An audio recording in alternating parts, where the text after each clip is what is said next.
Hi, how are you guys doing?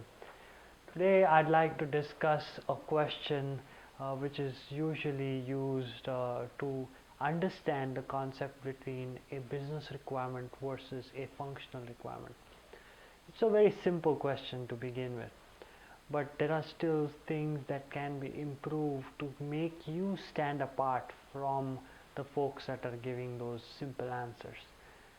It's one thing to talk about definition of a business requirement and a functional requirement, but it's totally another to accentuate it in terms of the understanding of what it actually means from a business perspective. What is the business requirement? Let's look at it from the perspective of a national headline. What does business requirement do? It answers the question what. What does the customer want?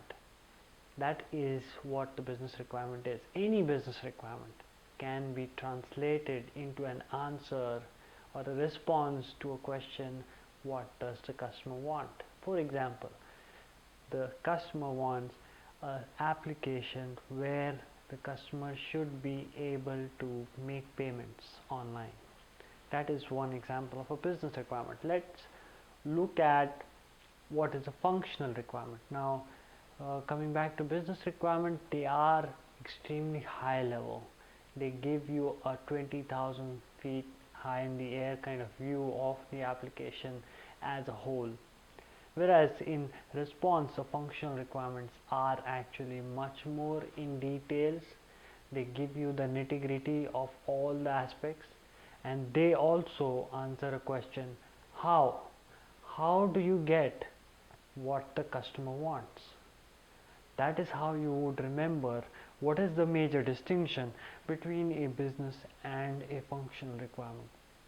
Now, having said that, let's go over the examples of functional requirement. A functional requirement can and will be required to answer question how. So it would have application, the system shall take care of the processing of the username and password. The system shall allow and check the username's address that is required.